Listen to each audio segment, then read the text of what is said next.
السلام علیکم ورحمۃ اللہ تعالی وبرکاتہ۔ الحمد للہ رب العالمین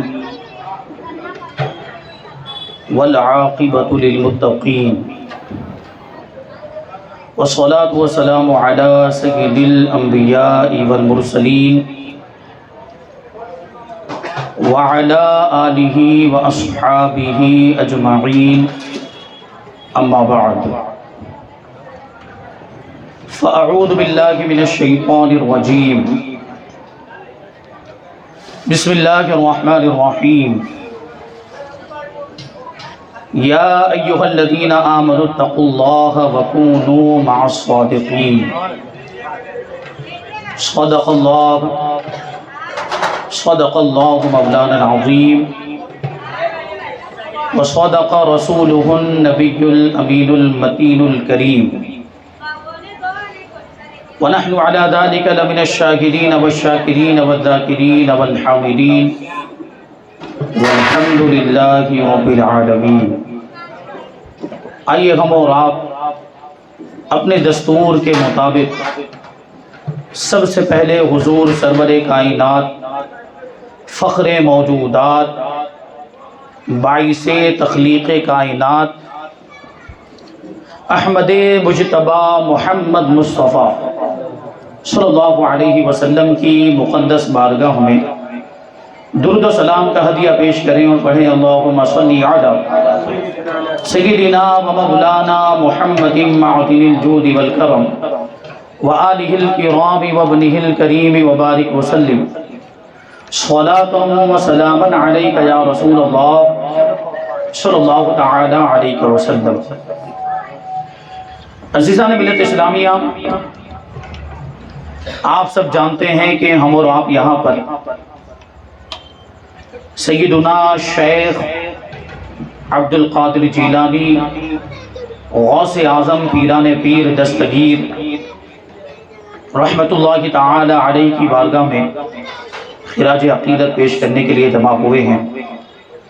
اللہ تبارک و تعالی ہماری حاضری کو قبول فرمائے، اس محفل کو ہمارے لیے آخرت میں ذریعہ نجات بنائے، اور جو کچھ بھی بیان ہو اس پر ہم سب کو عمل کرنے کی توفیق عطا فرمائے۔ حضور غوث پاک رضی اللہ تعالیٰ عنہ کا نام نامی اسم گرامی تو سب جانتے ہیں، عبد القادر۔ آپ کی کنیت ابو محمد اور آپ کے مشہور القاب محی الدین، دستگیر، غوث الثقلین، غوث الاعظم، غوث پاک، ان القاب سے آپ کو یاد کیا جاتا ہے۔ غوث پاک رضی اللہ تعالی عنہ حسنی سادات میں سے ہیں، یعنی آپ کا سلسلہ نسب امام حسن مجتبی رضی اللہ تعالی عنہ سے ہوتا ہوا مولا کائنات شیر خدا حضرت علی کرم اللہ وجہہ الکریم تک پہنچتا ہے، اور ان کے ذریعے سے نبی پاک صلی اللہ علیہ وسلم تک پہنچتا ہے۔ شجرہ سناؤں گا آپ کو توجہ کے ساتھ سماعت کرنا ہے اور سبحان اللہ بھی کہنا۔ حضور غوث پاک رضی اللہ تعالی عنہ سیدنا شیخ عبد القادر محی الدین یہ صاحبزادے ہیں۔ حضرت ابو صالح موسیٰ جنگی دوست رحمت اللہ تعالی علیہ کے وہ صاحبزادے ہیں۔ حضرت ابو عبداللہ رحمت اللہ تعالی علیہ کے وہ صاحبزادے ہیں سید یحییٰ کے، وہ صاحبزادے ہیں سید محمد کے، وہ صاحبزادے ہیں سید داود کے، وہ صاحبزادے ہیں سید موسیٰ ثانی کے، وہ صاحبزادے ہیں سید عبداللہ کے، وہ صاحبزادے ہیں سید موسیٰ جون کے، اور وہ صاحبزادے ہیں سید عبداللہ محض کے، اور وہ صاحبزادے ہیں امام حسن مجتبی رضی اللہ تعالی عنہ کے، اور وہ صاحبزادے ہیں مولا کائنات شیر خدا علی مرتضیٰ کرم اللہ وجہہ الکریم کے، اور وہ شوہر ہیں خاتون جنت بی بی فاطمہ الزہرا رضی اللہ تعالی عنہا کے، اور وہ بیٹی صاحبزادی ہیں محمد الرسول اللہ صلی اللہ علیہ وسلم کی۔ یہ ہمارے حضور غوث پاک رضی اللہ تعالی عنہ کا شجرہ نسب ہے، والد ماجد کی طرف سے سیدنا امام حسن مجتبی رضی اللہ تعالی عنہ تک پہنچتا ہے، یعنی حضور غوث پاک رضی اللہ تعالی عنہ حسنی سید ہیں والد ماجد کی طرف سے، کیونکہ دنیا میں تو جو سلسلہ نسب چلتا ہے وہ والد کی طرف سے چلتا ہے، اس لیے دنیا کے قانون اور اصول کے اعتبار سے آپ حسنی سید ہوئے، ورنہ آپ کی والدہ ماجدہ کی طرف سے آپ کا شجرہ نسب دیکھا جائے تو آپ کی والدہ بھی سیدہ ہیں، اور آپ کی والدہ کا شجرہ نسب امام عالی مقام امام حسین رضی اللہ تعالیٰ عنہ تک پہنچتا ہے، یعنی والدہ کی طرف سے آپ حسینی سید ہوئے، اسی وجہ سے آپ کو نجیب الطرفین کہا جاتا ہے، یعنی والد کی طرف سے بھی سید ہیں اور والدہ کی طرف سے بھی سید ہیں، دونوں طرف سے نسبت ملی ہے، دونوں طرف سے یہ شرافت ملی ہے، دونوں طرف سے یہ اعلیٰ خاندان اللہ تبارک و تعالیٰ نے آپ کو عطا فرمایا ہے۔ تو یہ ہمارے غوث پاک رضی اللہ تعالیٰ عنہ کی خاندانی شان ہے، خاندانی شرافت ہے، ایسا اونچا اعلیٰ خاندان کہ جس سے اونچا اور اعلیٰ خاندان کوئی دوسرا ہو ہی نہیں سکتا، کیونکہ یہ رسول پاک صلی اللہ علیہ وسلم کا خاندان ہے۔ تو یہ ہمارے غوث پاک رضی اللہ تعالیٰ عنہ ہیں حسنی سید۔ ایک بات عرض کروں یہاں پر، حضرت ابراہیم علیہ السلام سے ہمارے آقا حضور رحمت عالم صلی اللہ علیہ وسلم کو یوں تو بہت ساری نسبتیں حاصل ہیں، لیکن ایک نسبت جس کا تعلق ہمارے غوث پاک سے ہے وہ عرض کروں۔ حضرت ابراہیم علیہ السلام جو اللہ کے بڑے جلیل القدر پیغمبر ہیں، نبی ہیں، جن کو ابو الانبیاء کہا جاتا ہے کہ ان کی اولاد میں بہت سارے انبیاء کرام ہوئے، بلکہ بنی اسرائیل کے سارے انبیاء کرام انہی کی اولاد میں، ہمارے آقا حضور رحمت عالم صلی اللہ علیہ وسلم بھی حضرت ابراہیم علیہ السلام ہی کی اولاد میں تشریف لائے۔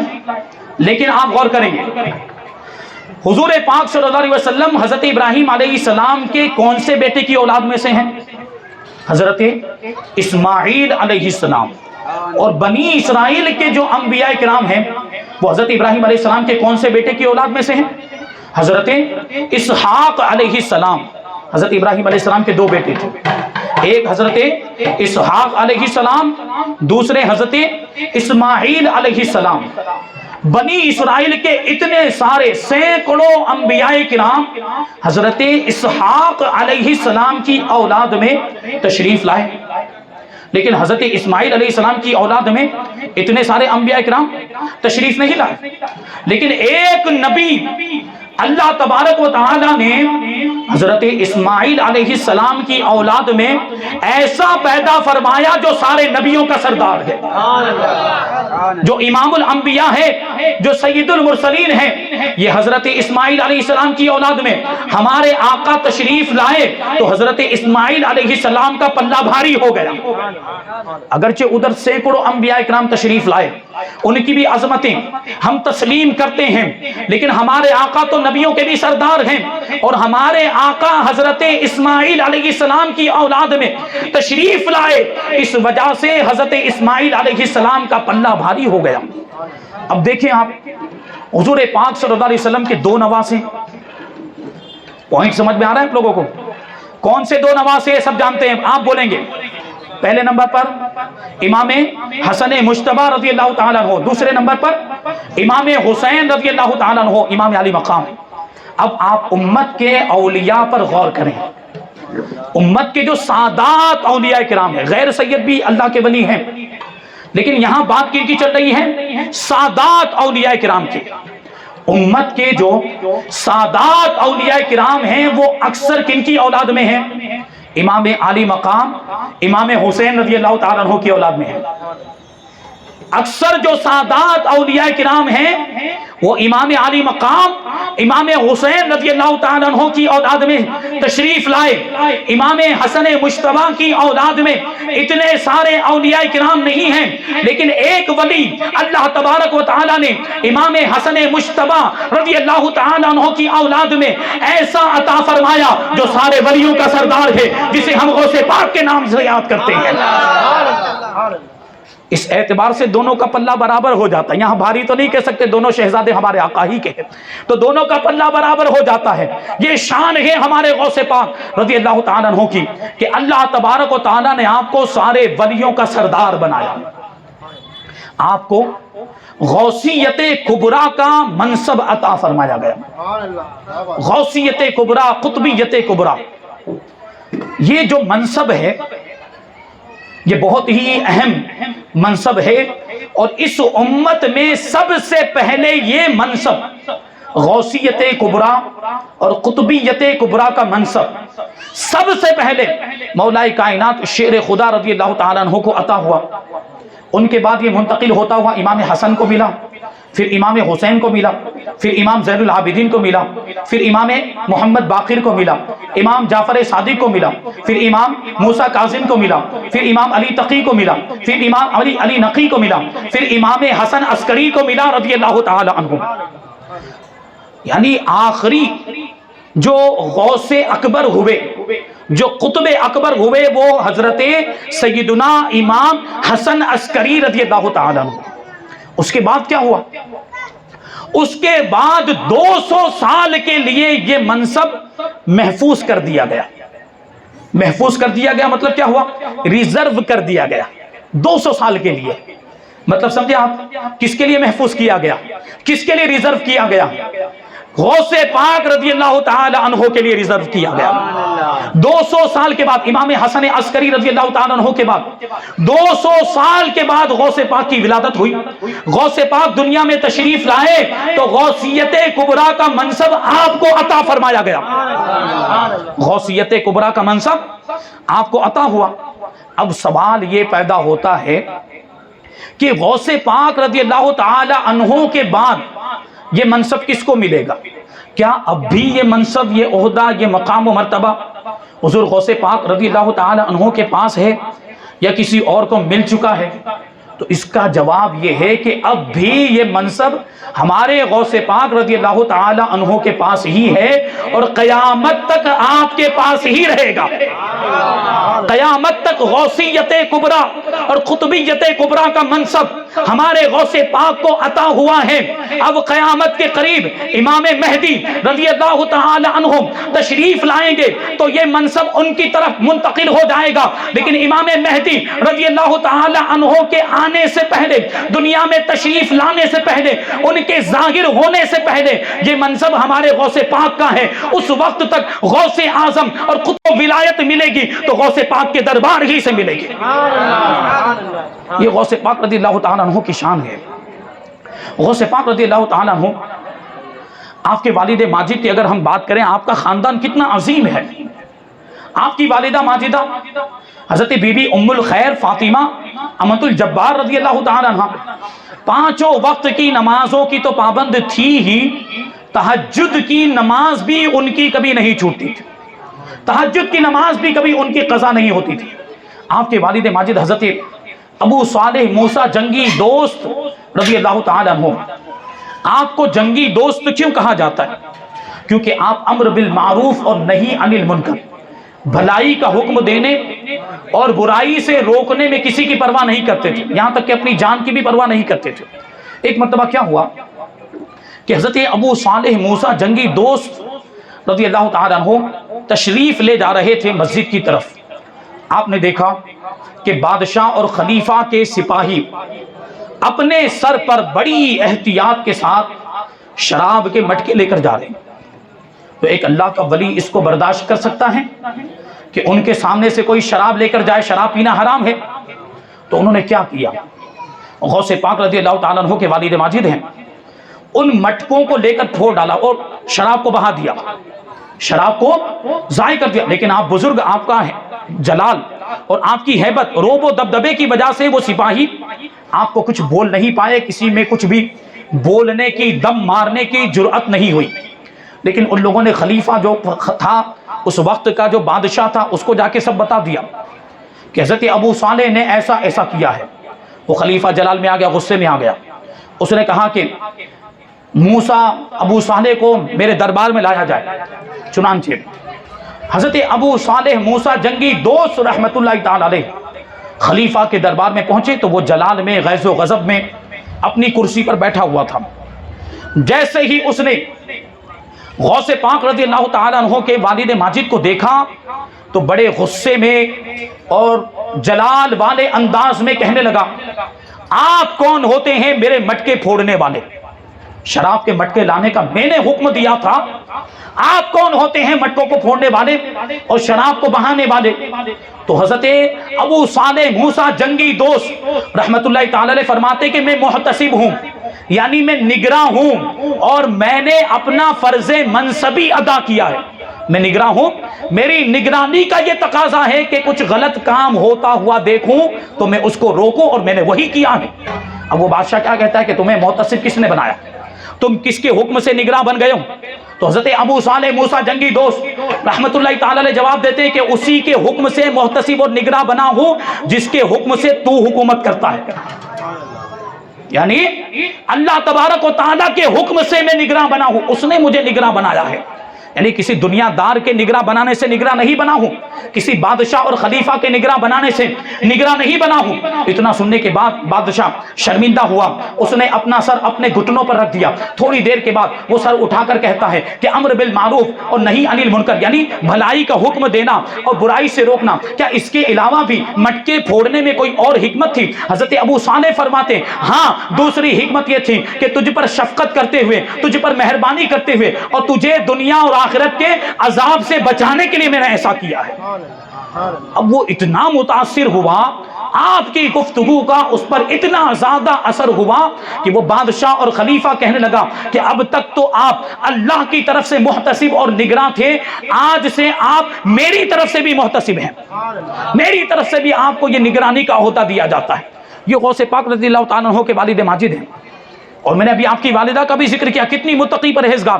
وہ بڑا مشہور واقعہ آپ نے سنا ہوگا، غوث پاک رضی اللہ تعالیٰ عنہ کے والدین کا نکاح کیسے ہوا، سیب والا واقعہ۔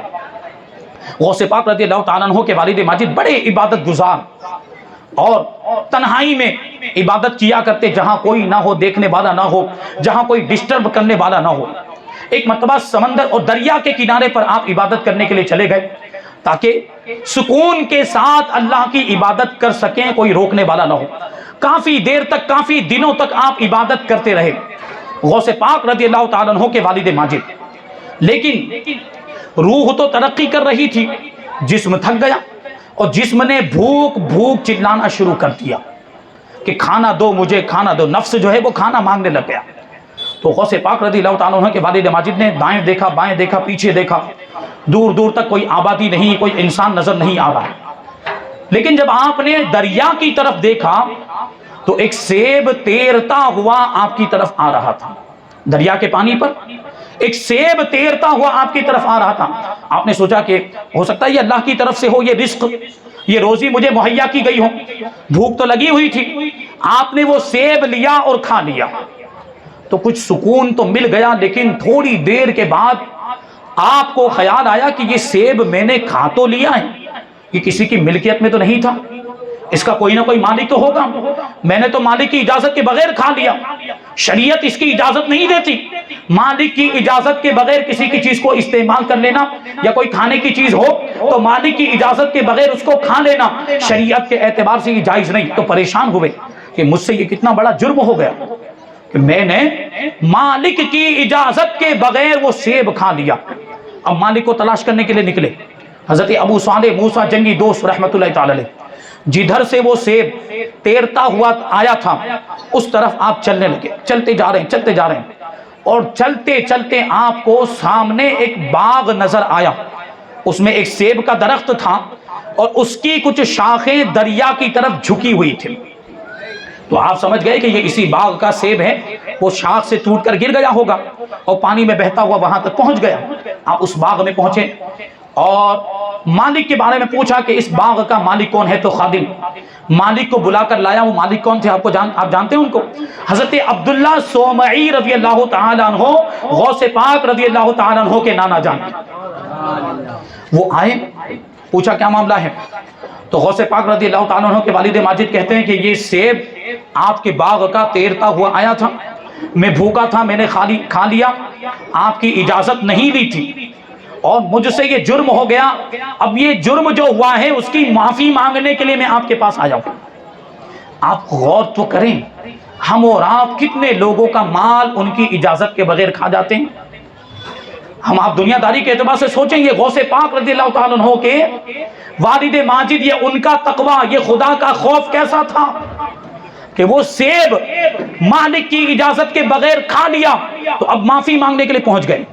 حضرت عبداللہ صومعی رحمۃ اللہ تعالیٰ علیہ کو بھی تعجب ہوا کہ کیسا نوجوان ہے، اس سے پہلے کئی سیب گرے ہوں گے، کئی سیب تیرتے ہوئے کہاں سے کہاں پہنچ گئے ہوں گے، لوگوں نے کھا لیے ہوں گے، لیکن آج تک کوئی معافی مانگنے کے لیے نہیں آیا۔ لیکن یہ نوجوان معافی مانگنے کے لیے آیا، مطلب یہ ہے کہ یہ خدا سے ڈرنے والا ہے، یہ اللہ سے ڈرنے والا، اس کو عذاب کا خوف ہے، اسی وجہ سے تو معافی مانگنے کے لیے آیا۔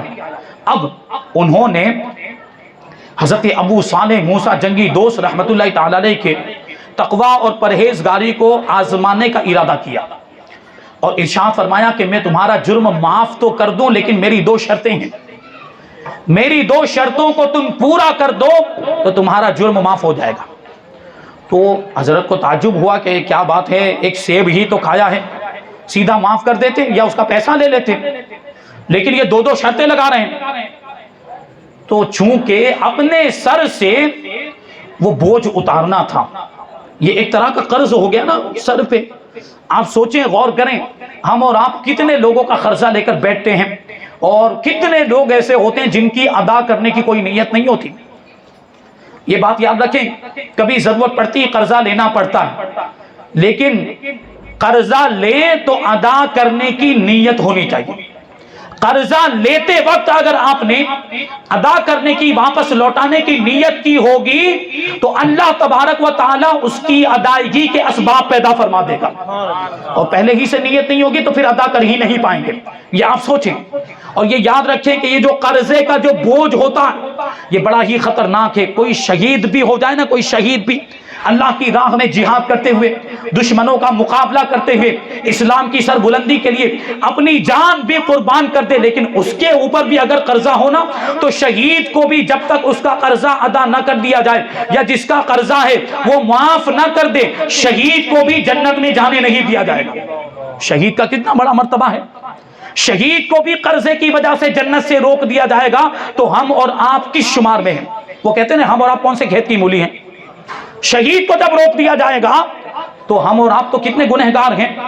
تو یہ قرض کے جو معاملات ہیں نا بڑے نازک ہیں، ایک روپیہ بھی کسی کا ہمارے اوپر باقی نہیں ہونا چاہیے، ہو تو فوراً ادا کر دیں، اور ہرگز اس کو دبانے کی یا اس کو کھا جانے کی نیت نہیں ہونی چاہیے، بہت بڑا گناہ ہے، اور اس کا بہت بڑا وبال ہے، دنیا میں بھی اس کی بے برکتی۔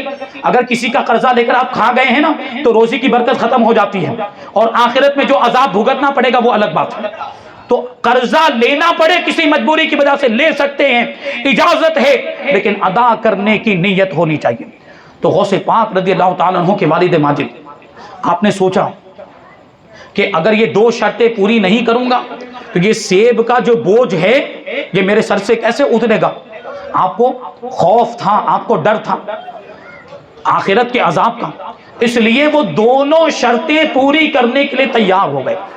کہا کہ آپ بتائیے، تو فرماتے ہیں کہ میری پہلی شرط یہ ہے کہ آپ کو 1 مہینے تک میرے باغ کی نگرانی کرنی پڑے گی، دیکھ بھال کرنی پڑے گی، درختوں اور پودوں کو پانی پلانا پڑے گا۔ پھر تعجب ہوا کہ ایک سیب کی اتنی بڑی قیمت، 1 مہینے تک خدمت، 1 مہینے تک ابھی کوئی مالی کسی گارڈن میں کام کرے اس کو کم سے کم 10,000 روپے تو ملیں گے نا۔ ابھی ایک سیب آپ بازار میں ابھی کے زمانے کے اعتبار سے ابھی لینے جائیں بازار میں مشکل سے 20 یا 25 روپے کا ایک سیب ملے گا، اور اس کے مقابلے میں 10,000 کی مزدوری کرا رہے ہیں، 10,000 کی مزدوری کروا رہے ہیں، لیکن آپ کو وہ بوجھ اتارنا تھا، اس لیے وہ 1 مہینے تک کی باغ کی خدمت کرنے کے لیے تیار ہو گئے۔ کہا دوسری شرط کیا ہے؟ کہتے نہیں پہلے یہ شرط پوری کرو بعد میں دوسری شرط بتائیں گے۔ تو 1 مہینے تک باغ کی خدمت کرتے رہے، اس کی رکھوالی کرتے رہے، دیکھ بھال کرتے رہے، درختوں اور پودوں کو پانی پلاتے رہے۔ 1 مہینہ مکمل ہو گیا، حضرت عبداللہ صومعی کی بارگاہ میں پہنچے کہ حضرت آپ نے جو شرط لگائی تھی ایک شرط مکمل ہو گئی، اب دوسری شرط بتائیے تاکہ جلدی سے میرے سر سے یہ بوجھ اتر جائے۔ تو کہتے ہیں کہ دوسری شرط یہ ہے کہ تمہیں میری لڑکی سے نکاح کرنا پڑے گا۔ تمہیں میری لڑکی سے نکاح کرنا پڑے گا۔ تو اور زیادہ تعجب ہوا کہ یہ کیا حال، آپ مجھے جانتے نہیں پہچانتے نہیں، کہاں سے آیا ہوں، میرا خاندان کون سا ہے، میری قوم کون سی، میری برادری کون سی ہے، آپ نے پہلی مرتبہ مجھ سے ملاقات کی ہے اور اپنی لڑکی کی شادی مجھ سے کرنا چاہتے ہیں۔ تو حضرت عبداللہ سومئی کہتے ہیں پوری بات تو سن لو۔ حضرت عبداللہ سومئی کیا کہتے ہیں، پوری بات تو سن لو، میری دوسری شرط یہ ہے کہ میری لڑکی سے، میری بیٹی سے تمہیں نکاح کرنا پڑے گا، لیکن میری لڑکی کی کیفیت کیا ہے وہ سنو۔ میری لڑکی آنکھوں سے اندھی ہے، بدصورت ہے، ہاتھ بھی اس کے سلامت نہیں ہے، پاؤں سے بھی معذور اور اپاہج ہے، اور ایسی لڑکی سے تمہیں شادی کرنی ہے۔ اب حضرت ابو صالح موسیٰ جنگی دوست رحمت اللہ تعالی علیہ، آپ کو سمجھ میں آیا کہ کیوں مجھ سے اپنی بیٹی کی شادی کرانا چاہتے ہیں۔ وہ بیٹی کا حال یہ ہے کہ بدصورت بھی ہے، آنکھوں سے اندھی بھی ہے، اور پاؤں سے بھی معذور ہے، ہاتھ بھی سلامت نہیں ہے، اور اتنی زیادہ اس کے اندر خامیاں ہیں، اتنی زیادہ اس کے اندر کمیاں ہیں، اتنے زیادہ اس کے اندر عیب ہیں، اور مجھ سے اس کی شادی کرانا چاہتے ہیں۔ ابھی آپ سوچیں کہ آج کے زمانے کا کوئی آدمی ہوتا تو وہ کیا بولتا، رکھ بے تیرا سیب تیرے پاس ہے، ایسا بولتا۔ میں چلا اپنا کام کرنے کے لیے، لیکن وہ بزرگ تھے، وہ اللہ کے ولی تھے، وہ غوث پاک کے والد تھے۔ غوث پاک جیسی اولاد یوں ہی نہیں ملتی، وہ ایسا تقویٰ ہوتا ہے، ایسی پرہیزگاری ہوتی، ایسا خدا کا خوف ہوتا ہے۔ تو دوسری شرط بھی پوری کرنے کے لیے تیار ہو گئے، یعنی ایسی لڑکی سے نکاح بھی کرنے کے لیے تیار ہو گئے۔ بہرحال نکاح کر دیا گیا۔ اب جب پہلی رات کو کمرے میں پہنچے، جب کمرے میں پہنچے تو کیا دیکھا کہ کمرے میں تو ایک بڑی ہی حسین و جمیل خوبصورت لڑکی بیٹھی ہوئی ہے، اس کی آنکھیں بھی سلامت ہیں، اس کے ہاتھ بھی سلامت ہیں، اس کے پاؤں بھی سلامت ہیں، کوئی تکلیف نہیں، کوئی عیب نہیں، کوئی کمی نہیں۔ وہ آپ تو ڈر گئے، گھبرا گئے، اور گھبرا کر کمرے سے باہر آ گئے، اور فوراً دوڑتے ہوئے حضرت عبداللہ سومئی رحمت اللہ تعالی علیہ کی بارگاہ میں پہنچے، اور پہنچنے کے بعد عرض کرنے لگے کہ حضور، جس لڑکی سے میرا نکاح ہوا ہے، کمرے میں تو کوئی اور لڑکی ہے، وہ لڑکی تو ہے ہی نہیں، آپ نے کہا تھا کہ وہ تو اپاہج ہے، اس کے تو ہاتھ بھی سلامت نہیں ہے، وہ تو آنکھوں سے اندھی ہے، وہ تو بدصورت ہے، کمرے میں تو کوئی اور لڑکی بیٹھی ہوئی، کمرے میں جو لڑکی بیٹھی ہے وہ تو بڑی خوبصورت ہے، وہ تو بڑی حسین و جمیل ہے، اس کی تو آنکھیں بھی سلامت ہیں، اس کے تو اعضاء بھی سلامت ہیں، یہ وہ لڑکی نہیں ہے جس سے میرا نکاح ہوا ہے۔ حضرت عبداللہ سومئی رحمت اللہ تعالی علیہ جواب دیتے ہیں کہ اسی لڑکی سے تمہارا نکاح ہوا ہے، چونکہ تم نے صبر کیا تھا، اللہ کے حکم پر عمل کیا تھا، شریعت کی پاسداری کی تھی، اپنے سر کا بوجھ اتارنے کے لیے 1 مہینے تک باپ کی خدمت کرنے کے لیے تیار ہو گئے، اور اندھی بدصورت اپاہج لڑکی سے نکاح کرنے کے لیے تیار ہو گئے، تو اللہ تبارک و تعالی نے اس کے انعام کے طور پر اس لڑکی کے ساتھ تمہارا نکاح کرایا ہے۔ انعام کے طور پر تمہیں یہ لڑکی ملی ہے، یہ میری ہی لڑکی ہے، کوئی اور لڑکی نہیں ہے۔ تو حضرت ابو صالح موسیٰ جنگی دوست پوچھتے ہیں کہ پھر آپ نے ایسا کیوں کہا تھا کہ یہ بدصورت ہے، اندھی ہے، ہاتھ بھی سلامت نہیں، پاؤں سے بھی معذور ہے؟ وہ جواب دیتے ہیں میں نے سچ کہا تھا، میں نے جھوٹ نہیں کہا تھا۔ کیا کہتے ہیں؟ میں نے جھوٹ نہیں کہا تھا، میں نے اپنی بیٹی کے تعلق سے یہ کہا تھا کہ وہ بدصورت ہے۔ کیوں کہا تھا؟ کیونکہ وہ دنیا کی بناوٹی خوبصورتی اختیار نہیں کرتی، میک اپ نہیں لگاتی، دنیا کا بناوٹی غازہ اور دنیا کے رنگوں سے اور یہ رنگ برنگے لباسوں سے اپنے آپ کو آراستہ نہیں کرتی ہے، اپنے آپ کو سجاتی نہیں، دنیاوی بناوٹی زیب و زینت سے اپنے آپ کو سجاتی نہیں ہے، اپنے آپ کو سنوارتی نہیں، اور جو اس طرح کی لڑکی ہوتی ہے دنیا والوں کی نظر میں وہ بدصورت ہی ہوا کرتی ہے۔ اس لیے میں نے بدصورت کہا تھا۔ پھر میں نے یہ کہا کہ وہ اندھی ہے، تو اس لیے کہا تھا کہ میں نے اس کی تربیت اسلامی تعلیمات کی روشنی میں کی ہے، میں نے اس کو شریعت کا پابند بنایا ہے، اور اسی وجہ سے آج تک اس نے کبھی بھی کسی اجنبی کو، کسی غیر محرم کو نظر اٹھا کر نہیں دیکھا۔ اس لیے میں نے کہا تھا کہ وہ اندھی ہے، یعنی اجنبیوں کو دیکھنے سے اندھی ہے، غیر محرموں کو دیکھنے سے اندھی ہے۔ وہ کیسا پردہ ہوگا، کیسی حیا ہوگی۔ پھر فرماتے ہیں کہ میں نے جو یہ کہا کہ ہاتھ بھی سلامت نہیں، پاؤں سے بھی اپاہج ہے، تو اس لیے کہا تھا کہ اس نے کبھی بھی اپنے ہاتھ سے کوئی گناہ کا کام نہیں کیا، اور کبھی بھی اپنے پاؤں کے ذریعے سے کسی گناہ کی طرف چل کر نہیں گئی۔ یہ کون ہے؟ کس لڑکی کی بات چل رہی ہے؟ یہ حضرت بی بی ام الخیر غوث پاک رضی اللہ تعالی عنہ کی والدہ ماجدہ کی بات چل رہی ہے۔ جب ماں باپ ایسے متقی پرہیزگار ہوتے ہیں نا تو اولاد غوث اعظم جیسی پیدا ہوتی ہے۔ ماں باپ ایسے متقی دیندار تقوی شعار خدا سے ڈرنے والے ہوتے ہیں تو اولاد شیخ عبد القادر جیلانی جیسی پیدا ہوتی ہے۔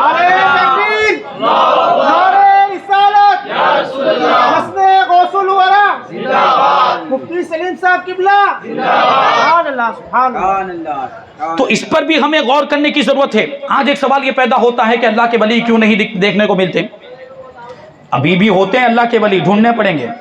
ولی کو ڈھونڈنے کے لیے بھی ولی والی نگاہ چاہیے۔ ولی را ولی می شناست، ولی کو ولی پہچانتا ہے۔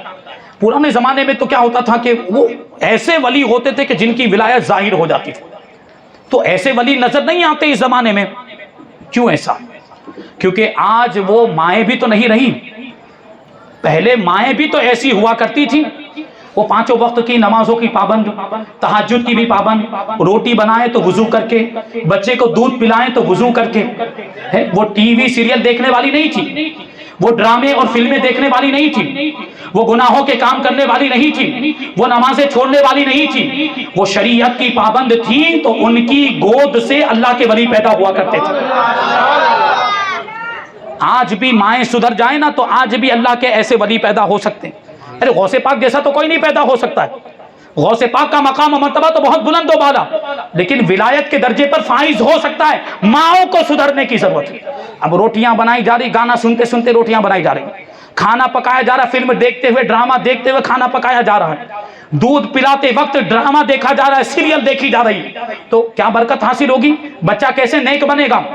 بچہ تو اپنے ماں باپ کو دیکھ کر سیکھتا ہے نا، اور ماں باپ جیسے ہوتے ہیں اولاد بھی ویسی ہوتی ہے۔ ماں باپ نیک ہوتے ہیں تو اولاد بھی نیک ہوتی ہے۔ ماں باپ اگر گنہگار ہوتے ہیں، نافرمان ہوتے ہیں، تو اولاد بھی پھر گنہگار ہو جاتی، نافرمان، کیونکہ اولاد اپنے ماں باپ کو دیکھ کر سیکھتی ہے۔ اولاد کا سب سے پہلا مدرسہ ماں کی گود ہوا کرتی ہے۔ غوث پاک رضی اللہ تعالیٰ عنہ کا وہ واقعہ تو سنا نے آپ نے، سب بہت زیادہ مشہور واقعہ۔ غوث پاک رضی اللہ تعالیٰ عنہ پہلے دن مدرسے میں گئے، استاد نے کہا کہ پڑھو بسم اللہ۔ آپ نے پڑھا بسم اللہ الرحمن الرحیم، سورہ فاتحہ پڑھنا شروع کر دیا۔ الحمدللہ رب العالمین الرحمن الرحیم، سورہ فاتحہ مکمل ہو گئی، سورہ بقرہ شروع ہو گئی، اور دیکھ کر نہیں سنا رہے ہیں، زبانی سنا رہے ہیں۔ پہلا پارہ سنا دیا، دوسرا پارہ بھی مکمل ہو گیا، تیسرا، چوتھا، پانچواں، چھٹا، یہاں تک کہ غوث پاک رضی اللہ تعالی عنہ نے 14 پارے زبانی سنا دیے ہیں۔ پہلا دن ہے مدرسے کا، پہلا دن ہے مدرسے کا۔ ہمارے آپ کا بچہ پہلے دن مدرسے میں جاتا ہے، اس کو الف با پڑھنا نہیں آتا ہے، اس کو سکھانا پڑتا ہے، لیکن غوث پاک رضی اللہ تعالیٰ عنہ کو الف با پڑھنے کی حاجت ہی نہیں، سیدھا قرآن شریف پڑھنا اور سنانا شروع کر دیا، یہاں تک کہ 14 پارے زبانی سنا دیے۔ اب استاذ کہتے ہیں کہ یہاں کیوں رک گئے، آگے بھی تو پڑھو، 15واں پارہ بھی تو سناؤ۔ تو غوث پاک رضی اللہ تعالیٰ عنہ جواب دیتے ہیں کہ میری والدہ ماجدہ کو 14 پارے یاد تھے، اور جب میں حمل میں تھا میری والدہ ماجدہ روزانہ 14 پاروں کی تلاوت کیا کرتی تھی، تو وہ 14 پارے سن سن کر مجھے یاد ہو گئے، وہ 14 پارے سن سن کر مجھے یاد ہو گئے۔ یہ پہلے کی مائیں ہوا کرتی تھی جو قرآن کی حافظہ ہوا کرتی تھی، جو شریعت کی پابند ہوتی، جو تہجد گزار ہوا کرتی، جو متقیہ ہوتی تھی، جو پرہیزگار ہوتی تھی، جو اللہ سے ڈرنے والی ہوا کرتی تھی، جو نیک ہوا کرتی تھی، تب اولاد غوث پاک رضی اللہ تعالی عنہ جیسی ہوا کرتی تھی۔ آپ دیکھیں اکثر اولیاء کرام کی زندگیوں کا آپ جائزہ لیں، اکثر اولیاء کرام کی زندگیوں میں یہ ہوا ہے کہ ان کے والد ماجد کا انتقال بچپنے میں ہی ہو گیا، کم عمر تھی اللہ کے ولیوں کی کہ ان کے والد ماجد کا سایہ سر سے اٹھ گیا۔ اس کے بعد کس نے ان کی تربیت کی ہے؟ یہ مائیں ہی تو ہیں، ان ماؤں نے ہی یہ اللہ کے ولیوں کی تربیت کی ہے۔ مقام و مرتبہ ولایت کا اللہ تبارک و تعالیٰ کی طرف سے ملا کرتا ہے، لیکن اللہ تبارک و تعالیٰ ولایت کا منصب ملنے کے لیے بھی کچھ چیزوں کو ذریعہ بنا دیتا ہے، کچھ چیزوں کو سبب بنا دیتا ہے۔ تو یہ ماؤں کی تربیت بھی ایک ذریعہ اور وسیلہ ہوا کرتی ہے ولایت کا مرتبہ ملنے کے لیے۔ تو آج وہ مائیں نہیں رہ گئی، آج اس طرح کی مائیں نہیں رہ گئی، اسی وجہ سے آج کوئی اللہ کا ولی دیکھنے کو نہیں ملتا ہے۔ یہ حال ہے ہمارا۔ آج عورتوں کو سدھرنے کی ضرورت ہے، خواتین کو، مردوں کو بھی سدھرنے کی ضرورت ہے۔ اس کا یہ مطلب نہیں کہ مرد جو چاہے وہ کرے۔ یہ ایک جملہ بزرگوں نے فرمایا کہ جب مرد سدھرتا ہے نا تو دین گھر کی دہلیز تک آتا ہے۔ جب مرد سدھرتا ہے نا تو دین کہاں تک آتا ہے؟ گھر کی دہلیز تک آتا ہے۔ اور جب گھر کی عورت سدھر جاتی ہے، جب گھر کی، ادھر توجہ رکھیں گے، جب گھر کی عورت سدھر جاتی ہے تو دین نسلوں تک جاتا ہے۔ دین کہاں تک جاتا ہے؟ نسلوں تک جاتا ہے۔ اب ظاہر سی بات، عورت سدھر جائے گی تو اپنی اولاد کی تربیت بھی ویسی کرے گی، وہ خود نیک ہے، اپنی اولاد کو بھی نیک بنائے گی، تو دین نسلوں تک جائے گا کہ نہیں جائے گا؟ عورت سدھر جاتی ہے تو پورا گھر سدھر جاتا ہے۔ پھر عورت شوہر کو بھی سدھار دیتی ہے، عورت اپنے بچوں کو بھی سدھار دیا کرتی ہے۔ اس لیے آج عورتوں کو زیادہ سدھرنے کی ضرورت ہے، مردوں کو بھی سدھرنے کی ضرورت ہے اور عورتوں کو بھی سدھرنے کی ضرورت ہے۔ عورتیں اگر سدھر گئی ہیں تو پورے گھر کا جو ماحول ہے وہ اسلامی ماحول بن جائے گا اور آپ کا گھر جنت کا نمونہ بن جائے گا۔ تو غوث پاک رضی اللہ تعالیٰ عنہ کے اس واقعے سے ہمیں یہ سبق ملتا ہے، آپ کے والدین کا یہ تقوی اور یہ پرہیزگاری۔ غوث پاک رضی اللہ تعالیٰ عنہ جب پیدا ہوئے تو آپ کی پیدائش سے پہلے ہی بشارتیں اور خوشخبریاں آنی شروع ہو گئی تھی۔ حضرت سیدنا ابو صالح موسیٰ جنگی دوست رحمت اللہ تعالیٰ علیہ کے خواب میں جس رات غوث پاک پیدا ہونے والے تھے، اسی رات حضور پاک صلی اللہ علیہ وسلم تشریف لائے۔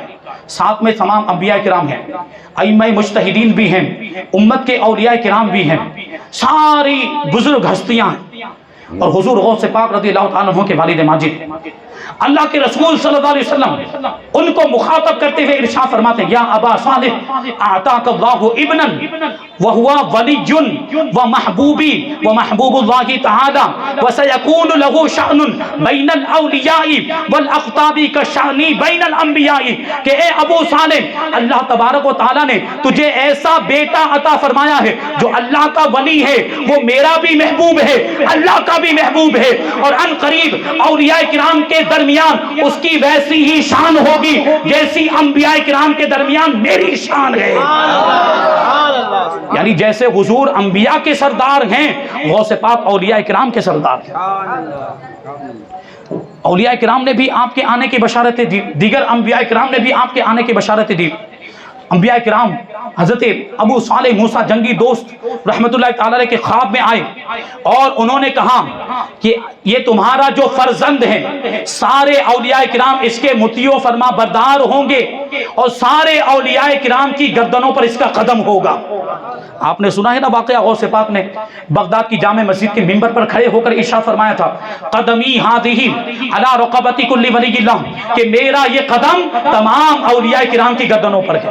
تو اس وقت جتنے بھی اولیاء کرام روئے زمین پر موجود تھے اور جتنے اولیاء کرام پیدا ہونے والے تھے، جتنے اولیاء کرام اپنے باپوں کی پشتوں میں تھے، جتنے اولیاء کرام اپنی ماؤں کے شکموں میں تھے، سب نے اپنی گردنوں کو جھکا دیا اور کہا کہ ہماری گردن پر بھی آپ کا قدم ہے، ہماری گردن پر بھی آپ کا قدم ہے۔ سیدنا سلطان الہند غریب نواز رضی اللہ تعالیٰ عنہ خراسان کی پہاڑیوں میں موجود تھے، وہیں سے آپ نے غوث پاک رضی اللہ تعالیٰ عنہ کے فرمان کو سنا تو عرض کرتے ہیں، میری گردن پر بھی آپ کا قدم ہے، میرے دل پر اور میرے سر پر بھی آپ کا قدم ہے۔ یہ دل، یہ جگر ہے، یہ آنکھیں، یہ سر ہے، جہاں چاہو رکھو قدم غوث اعظم، اور قدم گردنے اولیاء پر ہے تیرا، قدم گردنے اولیاء پر ہے تیرا، تو ہے رب کا ایسا ولی غوث اعظم، تو ہے رب کا ایسا ولی غوث اعظم۔ یہ شان ہے ہمارے غوث پاک رضی اللہ تعالیٰ عنہ کی۔ اور آپ نے سنا ہوگا کہ جب غوث پاک رضی اللہ تعالیٰ عنہ پیدا ہوئے، رمضان کا مہینہ تھا، دن میں آپ دودھ نہیں پیتے تھے، مغرب کا وقت ہو جاتا تھا تب دودھ پیتے تھے۔ مطلب کیا ہوا کہ دن میں روزہ رکھتے تھے۔ جب بچہ پیدا ہوتا ہے تو شریعت کا مکلف نہیں ہوتا، شریعت کے احکام اس کے اوپر لاگو نہیں ہوتے۔ شریعت کے احکام کب لاگو ہوتے ہیں؟ بالغ ہونے کے بعد۔ لیکن غوث پاک رضی اللہ تعالیٰ عنہ کوئی معمولی بچے تھوڑی ہے، کوئی عام بچے تھوڑی، مادر زاد ولی ہیں، ماں کے پیٹ سے ولی بن کر پیدا ہوئے، تو شان تو الگ ہونے ہی والی ہے، انداز تو نرالا ہوگا۔ تو غوث پاک رضی اللہ تعالیٰ عنہ کا انداز کہ پیدا ہوتے کے ساتھ ہی جب آپ کی زندگی میں پہلا رمضان کا مہینہ آیا روزہ رکھنا شروع کر دیا. یہ بات مشہور ہو گئی کہ سیدوں کے گھرانے میں ایک بچہ پیدا ہوا ہے جو رمضان میں روزہ رکھتا ہے. دوسرے سال جب رمضان کا مہینہ آیا تو جو چاند رات ہوتی نا شعبان کی 29ویں تاریخ، وہ بادل والی رات تھی، غبار ہونے کی وجہ سے، بادل ابر ہونے کی وجہ سے چاند نظر نہیں آیا. اب لوگ شک میں تھے کہ چاند ہوا ہوگا کہ نہیں ہوگا. لوگوں نے بتایا کہ سیدوں کے گھرانے میں، اس شریفوں کے گھرانے میں جو بچہ پیدا ہوا وہ رمضان میں دودھ نہیں پیتا، چلو جا کر اس سے معلوم کرتے ہیں. ان کی والدہ سے پوچھتے ہیں کہ کیا کیفیت ہے. دوسرے دن جا کر پوچھا لوگوں نے کہ آپ کے شہزادے نے دودھ پیا ہے کہ نہیں آج. تو آپ کی والدہ ماجدہ نے فرمایا کہ نہیں، شہزادے نے دودھ نہیں پیا. تو لوگوں نے جان لیا کہ ہاں رمضان کا مہینہ شروع ہو چکا ہے، رمضان کا مہینہ شروع ہو چکا ہے. لوگوں نے اسی پر بیس کرتے ہوئے رمضان کا روزہ شروع نہیں کیا، ورنہ لوگ کوئی اعتراض کرنے والا اعتراض کر سکتا ہے کہ یہ کوئی شرعی دلیل تھوڑی ہے، یہ کوئی شرعی حجت تھوڑی ہے کہ کوئی بچہ دودھ نہ پیتا ہو تو اسی کو دلیل بنا کر روزہ رکھنا شروع کر دے. نہیں، بعد میں دوسری جگہوں سے گواہیاں آئی اور ان گواہیوں سے یہی ثابت ہوا کہ اس دن چاند نظر آ چکا تھا. یہ بات ہے. تو یہ ہمارے غوث پاک رضی اللہ تعالیٰ عنہ کی شان ہے. غوث پاک رضی اللہ تعالیٰ عنہ کو اللہ تبارک و تعالیٰ نے ایسا اونچا مقام و مرتبہ عطا فرمایا تھا کہ آپ جب مدرسے میں جاتے تھے نا تو فرشتے آپ کو چھوڑنے کے لیے جاتے تھے، اور جب پہنچ جاتے تھے تو فرشتے جو مدرسے میں دوسرے بچے ہوتے تھے ان سے فرمایا کرتے تھے کہ عبد القادر اللہ کے ولی کو بیٹھنے کے لیے جگہ دے دو. فرشتے دوسرے بچوں سے کہا کرتے تھے. یہ غوث پاک کی شان ہے. بچپنے کا یہ عالم، مادر ذات اللہ کے ولی لیکن پھر بھی مدرسے میں گئے. اس سے ہمیں علم دین کی اہمیت کا پتہ چلتا ہے. ماں کے پیٹ سے اللہ کے ولی بن کر پیدا ہوئے ہیں، اس کے باوجود بغداد کا سفر کیا کہ نہیں؟ تکلیفیں برداشت کی، مشقتیں برداشت کی، بھوکے بھی رہے، فاقہ کشی بھی سہی، لیکن علم حاصل کیا لوگوں کو بتانے کے لیے، اپنے ماننے والوں کو بتانے کے لیے کہ کچھ بھی ہو جائے دین کا علم تمہارے پاس ہونا چاہیے. دین کا علم حاصل کرنا بہت زیادہ ضروری ہے. ایک مرتبہ غوث پاک رضی اللہ تعالیٰ عنہ جنگل میں تشریف لے جا رہے تھے. جنگل میں خود فرماتے ہیں، بہجت الاسرار شریف کے اندر یہ واقعہ لکھا ہوا ہے. بہجت الاسرار یہ کیسی کتاب آپ کو بتا دوں، غوث پاک رضی اللہ تعالیٰ عنہ کی سیرت پر سب سے زیادہ معتبر کتاب ہے. اس کے مصنف ہیں امام شتنوفی حضرت ابو الحسن علی ابن یوسف رحمۃ اللہ تعالی علیہ، جو شتنوف کے رہنے والے تھے، جو مصر میں ایک گاؤں ہے. 7ویں صدی ہجری کے بزرگ ہیں. 713 ہجری میں آپ کا وصال ہوا ہے حضرت امام شتنوفی رحمۃ اللہ تعالی علیہ، اور مصر کے ایک گاؤں میں آپ کا مزار پاک موجود ہے. انہوں نے یہ کتاب لکھی ہے بہجت الاسرار، جو غوث پاک کی سیرت پر سب سے زیادہ معتبر کتاب ہے. کیوں معتبر ہے؟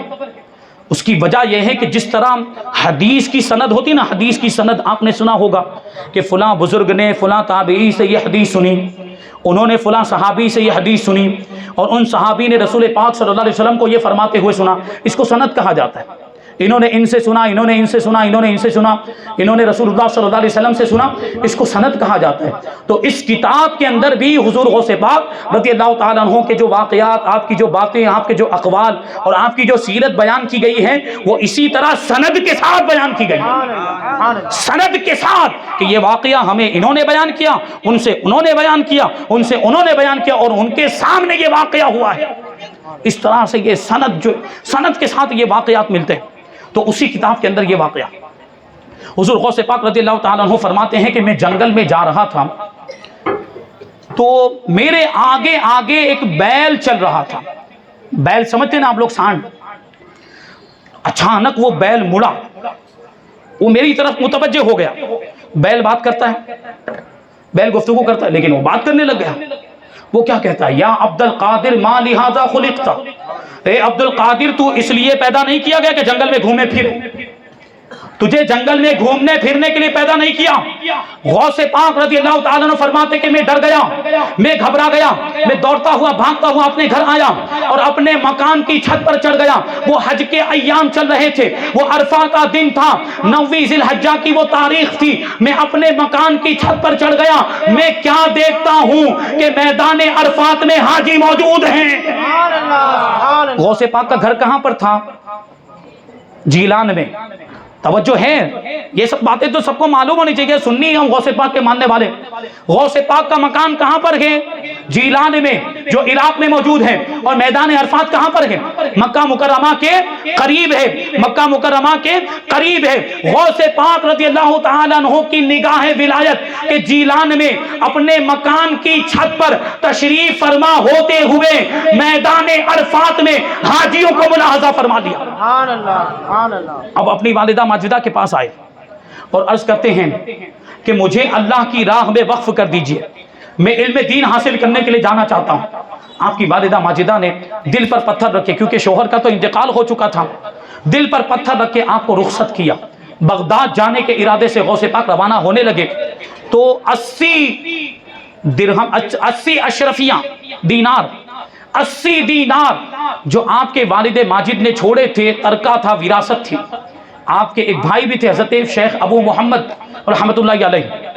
آپ کی والدہ ماجدہ نے 80 دینار کے 2 حصے کیے، 40 دینار آپ کو عطا فرمائے اور 40 دینار ان کے بھائی کے لیے رکھے، اور وہ 40 دینار آپ کے کرتے کی جو گدڑی تھی اس میں سل دیے، اندر چھپا دیے۔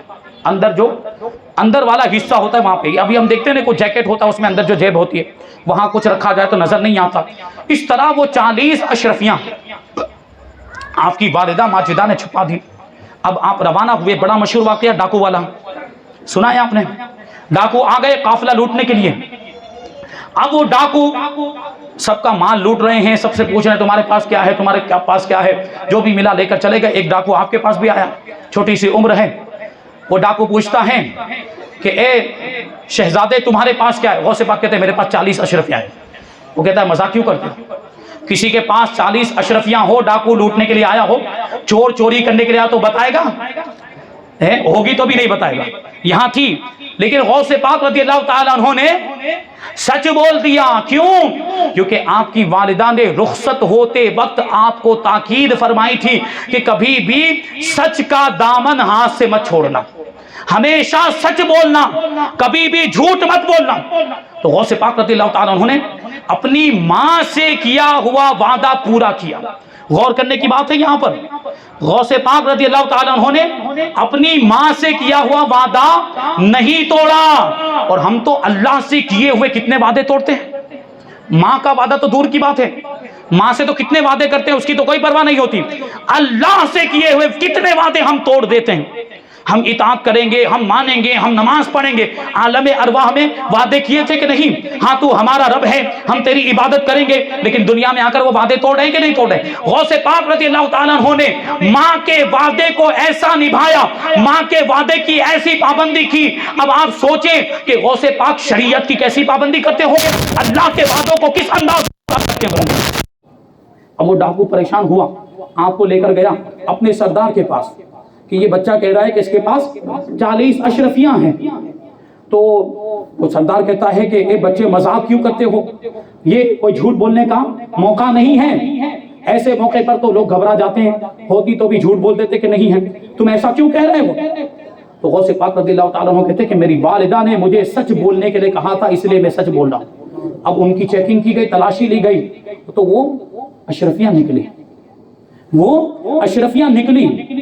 اب غوث پاک رضی اللہ تعالیٰ عنہ نے جب یہ فرمایا کہ میری والدہ ماجدہ نے گھر سے نکلتے وقت مجھ سے یہ وعدہ لیا تھا کہ ہمیشہ سچ بولنا، کبھی جھوٹ مت بولنا، میں اپنی والدہ کے وعدے کو پورا کر رہا ہوں، میں اپنی والدہ کے وعدے کو توڑنا نہیں چاہتا، اپنی والدہ کے وعدے کو توڑنا مجھے گوارا نہیں۔ اب جو ڈاکوؤں کا سردار تھا اس پر آپ کی گفتگو کا اتنا گہرا اثر ہوا، وہ اپنے چیلوں سے کہتا ہے کہ یہ چھوٹا سا بچہ ہے جو اپنی والدہ کے وعدے کو توڑنا گوارا نہیں کرتا، اور ہم اتنے سالوں سے ڈاکہ زنی کر رہے ہیں اور لوگوں کے مال کو لوٹ رہے ہیں، اللہ کی نافرمانی کر رہے ہیں اور اللہ کے وعدوں کو توڑ رہے ہیں۔ ہمیں تو سبق حاصل کرنا چاہیے، ہمیں تو عبرت حاصل کرنی چاہیے۔ ڈاکوؤں کا سردار کہتا ہے میں تو آج سے توبہ کرتا ہوں، آج کے بعد کبھی بھی میں گناہ نہیں کروں گا، آج کے بعد کبھی بھی ڈاکہ زنی نہیں کروں گا، کسی کے مال کو نہیں لوٹوں گا۔ غوث پاک رضی اللہ تعالیٰ عنہ کے ہاتھ میں ہاتھ دے کر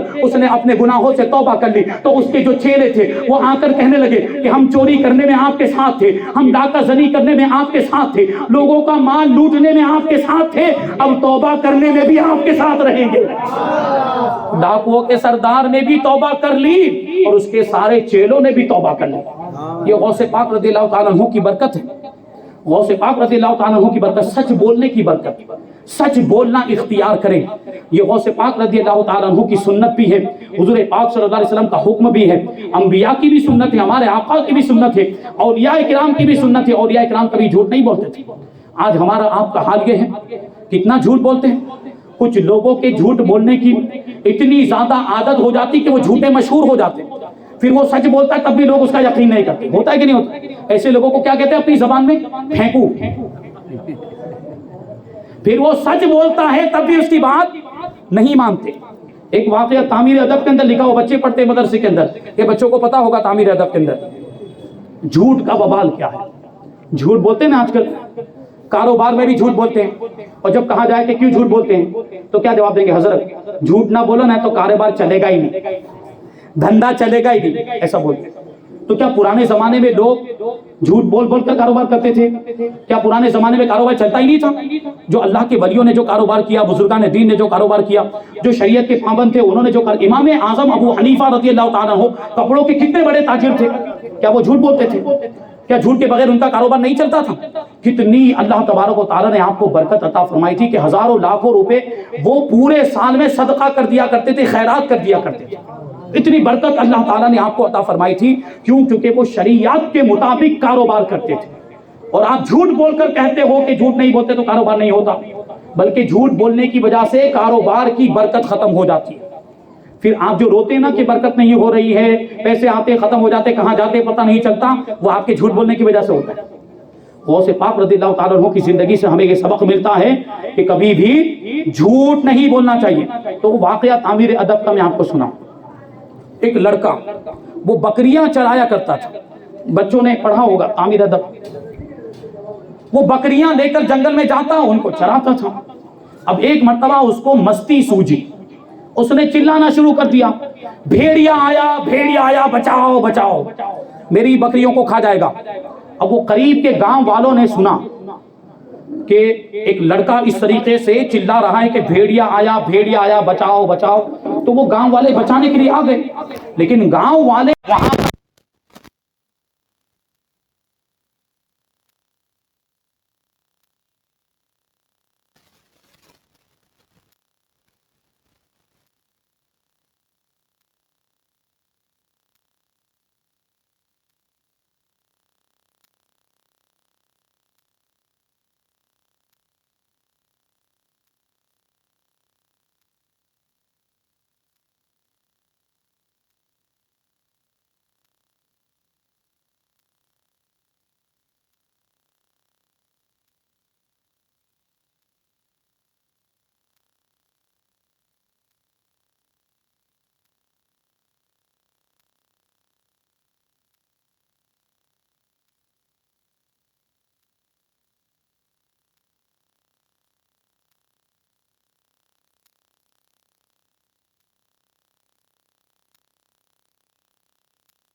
اپنے مال کی بھی پرواہ نہیں کی، اس طرح سے شریعت کی پابندی کر کے ہمیں تو ہمیں بھی غوث پاک رضی اللہ تعالیٰ عنہ کی سیرت پر عمل کرنا چاہیے۔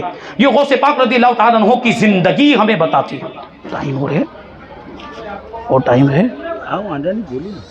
غوث پاک رضی اللہ تعالیٰ عنہ بغداد شریف تشریف لائے اور بغداد شریف میں علم حاصل کیا، اور ایسا علم حاصل کیا، ایسا مقام و مرتبہ ملا کہ لوگ اب آپ کی بارگاہ میں علم حاصل کرنے کے لیے آنے لگ گئے۔ غوث پاک رضی اللہ تعالیٰ عنہ کی بارگاہ میں علم حاصل کرنے کے لیے آنے لگ گئے۔ غوث پاک رضی اللہ تعالیٰ عنہ کا معمول یہ تھا کہ پہلے آپ بیان نہیں کرتے تھے، وعظ نہیں کرتے تھے، تو ایک دن ایک رات میں اللہ کے رسول صلی اللہ علیہ وسلم آپ کے خواب میں تشریف لائے اور ارشاد فرمایا کہ اے عبد القادر، تم بیان کیوں نہیں کرتے، وعظ کیوں نہیں کرتے؟ تو غوث پاک رضی اللہ تعالیٰ عنہ عرض کرتے ہیں کہ حضور، میں ایک عجمی ہوں، عجم کا رہنے والا، اور بغداد میں، عراق میں بڑے بڑے فصیح یعنی زبان کے ماہرین لوگ موجود ہوتے ہیں، ان کے سامنے میں کیسے بیان کروں؟ تو اللہ کے رسول صلی اللہ علیہ وسلم نے ارشاد فرمایا کہ اپنا منہ کھولو۔ حضور غوث پاک رضی اللہ تعالیٰ عنہ نے اپنا منہ کھولا۔ اللہ کے رسول صلی اللہ علیہ وسلم نے 7 مرتبہ غوث پاک رضی اللہ تعالیٰ عنہ کے دہنے مبارک میں اپنا لعاب دہن عطا فرمایا، 7 مرتبہ۔ اب فرمایا کہ اب بیان کیجئے گا۔ دوسرے دن غوث پاک رضی اللہ تعالیٰ عنہ بیان کرنے کے لیے بیٹھے مسجد میں، کچھ لوگ آئے اور آپ پر چلانے لگ گئے۔ غوث پاک رضی اللہ تعالیٰ عنہ نے بیان کرنا بند کر دیا، اور دوسرے دن پھر آپ کے خواب میں حضرت مولا کائنات شیر خدا رضی اللہ تعالیٰ عنہ تشریف لائے اور وہی سوال پوچھا کہ اے عبد القادر، تم وعظ کیوں نہیں کرتے، تم بیان کیوں نہیں کرتے؟ تو آپ نے وجہ بیان کی کہ میں جب بیان کرتا ہوں تو لوگ مجھ پر چلاتے ہیں، اس لیے میں بیان نہیں کرتا۔ مولا کائنات حضرت علی شیر خدا رضی اللہ تعالیٰ عنہ نے بھی 6 مرتبہ آپ کے دہن مبارک میں اپنا لعاب دہن عطا فرمایا۔ حضور غوث پاک رضی اللہ تعالیٰ عنہ عرض کرتے ہیں کہ حضور، آپ نے 6 مرتبہ عطا فرمایا، حضور نے تو 7 مرتبہ عطا فرمایا تھا۔ مولا کائنات ارشاد فرماتے ہیں کہ میں نے 6 مرتبہ اس لیے دیا، حضور کے ادب میں 6 مرتبہ میں نے لعاب دہن عطا فرمایا تاکہ برابری کا کوئی سوال ہی پیدا نہ ہو۔ اب اس کے بعد غوث پاک رضی اللہ تعالیٰ عنہ نے وعظ کرنا شروع کیا، بیان کرنا شروع کیا، اور بیان آپ کا ایسا مشہور ہوا، آپ کے بیان کی ایسی شہرت ہوئی کہ ایک وقت میں 70 ہزار کا مجمع ہوا کرتا تھا۔ 70 ہزار لوگ آپ کے مجمع میں حاضر ہوا کرتے تھے۔ اور جس طریقے سے یہ غوث پاک کی کرامت تھی، وہاں اس زمانے میں کوئی مائک نہیں تھا، کوئی لاؤڈ اسپیکر نہیں تھا، یہ سسٹم ہوا کرتا ہے، ایسا کوئی اس زمانے میں سسٹم نہیں ہوتا تھا۔ ایسے ہی اپنی زبان سے جو بولا جاتا ہے، یہی آواز جو نارمل اور فطری آواز ہوتی، نیچرل آواز میں بولا جاتا تھا۔ لیکن غوث پاک رضی اللہ تعالیٰ عنہ کی یہ کرامت، 70 ہزار کا مجمع ہوا کرتا تھا، لیکن آپ کی آواز کو جس طرح سے پہلی صف میں بیٹھنے والا سنا کرتا تھا، بالکل اسی طرح سے آخری صف میں بیٹھنے والا بھی آپ کی آواز مبارک کو سن لیا کرتا تھا۔ یہ غوث پاک رضی اللہ تعالیٰ عنہ کی کرامت ہے۔ اب جب بغداد شریف میں آپ کا بہت زیادہ شہرہ ہو گیا،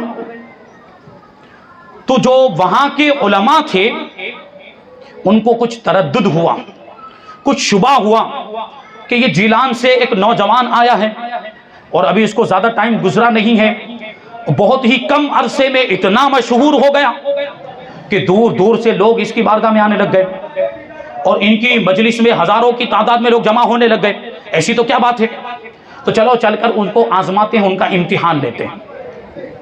اب 100 علماء، 100 اہل علم جو بغداد شریف میں اس وقت موجود تھے، انہوں نے ایک مشکل سوال اپنے ذہن میں رکھا، اپنے اعتبار سے، اپنے علم کے مطابق انہوں نے سوچا کہ میرے اعتبار سے یہ سب سے زیادہ مشکل سوال ہے، یہ جا کر میں شیخ عبد القادر سے پوچھوں گا اور دیکھوں گا کہ وہ جواب دے پاتے ہیں کہ نہیں دے پاتے، تو ان کے علم کا معیار مجھے پتا چل جائے گا۔ غوث پاک رضی اللہ تعالیٰ عنہ کی بارگاہ میں یہ 100 علماء یہ ایک سوال اپنے ذہن میں رکھ کر آئے، غوث پاک کو آزمانے کے لیے، آپ کا امتحان لینے کے لیے۔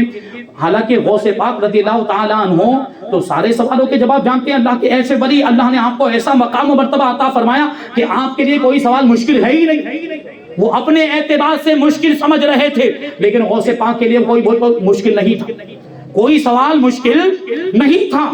وہ غوث پاک کے مقام و مرتبے کو جانتے نہیں تھے، اس لیے وہ سوال پوچھنے کے لیے امتحان لینے کے لیے. یہ بات بھی آپ یاد رکھیں کہ بزرگوں کا امتحان نہیں لینا چاہیے، یہ بے ادبی والی بات ہوتی. علماء کا بھی امتحان نہیں لینا چاہیے، آزمانے کے لیے سوال نہیں پوچھنا چاہیے. بہت سے لوگ ایسے ہوتے ہیں جو آزمانے کے لیے سوال پوچھتے ہیں، ان کو آتا ہے کہ نہیں آتا ہے، ان کے پاس علم ہے کہ نہیں ہے، یہ کیا جواب دیتے ہیں. ایسا ہوتا ہے نا، بہت سے لوگ آزمانے کے لیے پوچھتے ہیں. ایسے لوگ محروم رہتے ہیں، ایسے لوگوں کو علماء کی برکت حاصل نہیں ہوتی، کیونکہ یہ بے ادبی ہے. اب دیکھیں وہ علماء آئے اور وہ بھی امتحان لینے کے لیے آئے تھے، غوث پاک رضی اللہ تعالی عنہ کو آزمانے کے لیے آئے تھے. حضرت ابو محمد مفرج رحمت اللہ تعالی علیہ اس واقعے کے راوی ہے، وہ بیان کرتے ہیں کہ جب یہ علماء غوث پاک کی بارگاہ میں آئے تو میں بھی اس وقت غوث پاک کی محفل میں حاضر تھا. یہ علماء آئے اور آ کر بیٹھ گئے. تھوڑی دیر گزری تھی، غوث پاک رضی اللہ تعالیٰ عنہ سے ان کی کوئی بات چیت نہیں ہوئی، کوئی گفتگو نہیں ہوئی. انہوں نے اپنے سوالات بھی پیش نہیں کیے، ابھی ان کے دل میں ہی ہے وہ سوالات کو بیان نہیں کیا.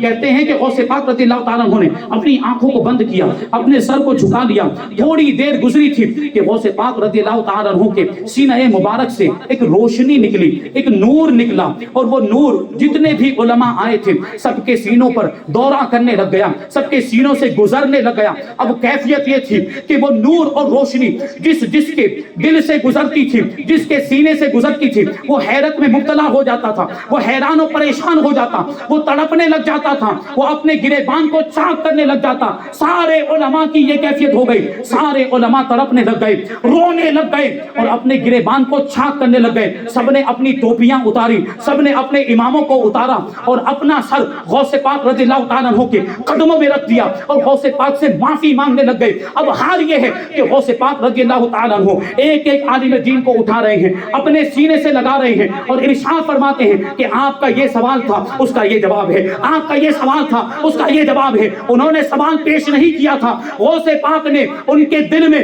ان کے ذہن میں جو سوال تھا اس سوال کو بھی جان لیا اور سوال کا جواب بھی عطا فرما دیا. سبحان اللہ. اب یہ جو علماء آئے تھے یہ واپس جانے لگے، تو جو حضرت ابو محمد مفرج تھے انہوں نے ان علماء کو روکا اور روکنے کے بعد پوچھا کہ غوث پاک رضی اللہ تعالیٰ عنہ کی بارگاہ میں آپ لوگوں کی یہ کیفیت کیوں ہو گئی تھی؟ رونے لگے، تڑپنے لگ گئے، بے چین اور بے قرار ہو کر اپنے کرتے پھاڑ ڈالے، گریبان چاک کر دیے، ٹوپیاں اور امامے اتار کر غوث پاک کے قدموں میں گر گئے. یہ کیا ماجرا تھا، سمجھ میں نہیں آیا. تو علماء نے جواب دیا کہ جب ہم غوث پاک رضی اللہ تعالیٰ عنہ کی بارگاہ میں امتحان لینے کے لیے آئے تھے، تھوڑی دیر بیٹھے تو ہمیں یہ محسوس ہوا کہ آج تک جو کچھ بھی ہم نے پڑھا تھا وہ سارا علم ہمارا مٹ گیا ہے، ختم ہو گیا، سلب ہو گیا. گویا کہ ہم نے کچھ پڑھا ہی نہیں، گویا کہ ہمارے پاس کچھ علم ہی نہیں ہے. لیکن جب غوث پاک رضی اللہ تعالیٰ عنہ نے ہم میں سے ہر ایک کو سینے سے لگایا اور ہمارے سوالوں کے جوابات عطا فرمائے تو جو ہمارا علم چلا گیا تھا وہ واپس آ گیا، بلکہ پہلے سے زیادہ علم ہمیں عطا فرما دیا گیا. تو یہ غوث پاک رضی اللہ تعالیٰ عنہ کی شان ہے.